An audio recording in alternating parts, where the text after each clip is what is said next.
ಒಂದು ಕಾಲದಲ್ಲಿ ಒಂದು ದೊಡ್ಡ ರಾಜ್ಯವಿತ್ತು. ಆ ರಾಜ್ಯದಲ್ಲಿ ಶಾಂತಿ ಮತ್ತು ಸಮೃದ್ಧಿ ತುಂಬಿ ತುಳುಕುತ್ತಿತ್ತು.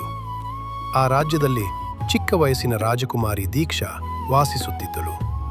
ರಾಜ ಮನೆತನದ ತೋಟದಲ್ಲಿ ಒಂದು ದೊಡ್ಡ ಮರ ಇತ್ತು. ಅಲ್ಲೊಂದು ಬುದ್ಧಿವಂತ ಗಿಳಿ ವಾಸಿಸುತ್ತಿತ್ತು. ಒಂದು ದಿನ ಗಿಳಿ ರಾಜಕುಮಾರಿಗೆ ಹೇಳಿತು, ರಾಜಕುಮಾರಿಯೇ, ಈ ಲೋಕದಲ್ಲಿ ಬಲಕ್ಕಿಂತ ದೊಡ್ಡದು ಬುದ್ಧಿವಂತಿಕೆ. ರಾಜಕುಮಾರಿ ಆಶ್ಚರ್ಯದಿಂದ ಕೇಳಿದಳು. ಹೇಗೆ ಹೇಳುತ್ತೀಯ? ಆಗ ಗಿಳಿ ಒಂದು ಕತೆ ಹೇಳಲು ಆರಂಭಿಸಿತು. ಒಮ್ಮೆ ಒಂದು ದಟ್ಟ ಕಾಡಿನಲ್ಲಿ ಭಯಾನಕ ಸಿಂಹವೊಂದು ವಾಸಿಸುತ್ತಿತ್ತು. ಅದು ಪ್ರತಿದಿನ ಒಂದು ಪ್ರಾಣಿಯನ್ನು ಹಿಡಿದು ತಿನ್ನುತ್ತಿತ್ತು. ಆದ್ದರಿಂದ ಕಾಡಿನ ಎಲ್ಲಾ ಪ್ರಾಣಿಗಳು ಭಯದಲ್ಲೇ ಬದುಕುತ್ತಿದ್ದರು. ಒಂದು ದಿನ ಎಲ್ಲಾ ಪ್ರಾಣಿಗಳು ಸೇರಿ ಒಂದು ತೀರ್ಮಾನಕ್ಕೆ ಬಂದವು. ಪ್ರತಿದಿನ ಒಂದು ಪ್ರಾಣಿ ಸ್ವತಃ ಸಿಂಹದ ಬಳಿ ಹೋಗಬೇಕು. ಹೀಗೆ ಮಾಡಿದರೆ ಉಳಿದ ಪ್ರಾಣಿಗಳು ಉಳಿಯಬಹುದು ಎಂದು ಅವು ನಿರ್ಧರಿಸಿತು. ಒಂದು ದಿನ ಚಿಕ್ಕ ಮೊಲದ ಸರದಿ ಬಂತು. ಆದರೆ ಆ ಮೊಲ ತುಂಬಾ ಬುದ್ಧಿವಂತವಾಗಿತ್ತು.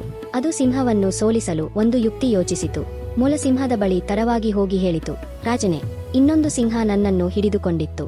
ಈ ಕಾಡಿನ ರಾಜ ನಾನು ಎಂದು ಅದು ಹೇಳುತ್ತಿತ್ತು.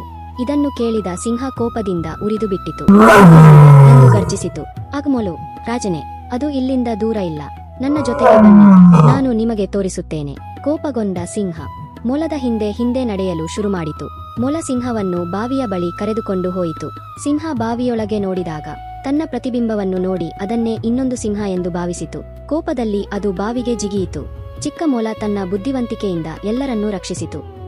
ಗಿಳಿ ಕಥೆ ಮುಗಿಸಿ ರಾಜಕುಮಾರಿ ದೀಕ್ಷಾ ಕಡೆ ನೋಡಿ ಹೇಳಿತು, ರಾಜಕುಮಾರಿಯೇ, ಬಲ ದೊಡ್ಡದಲ್ಲ, ಬುದ್ಧಿಯೇ ನಿಜವಾದ ಶಕ್ತಿ.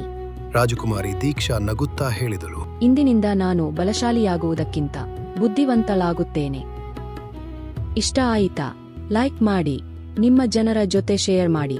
ಇನ್ನಷ್ಟು ಕತೆಗಳಿಗೆ ಫಾಲೋ ಮಾಡಿ.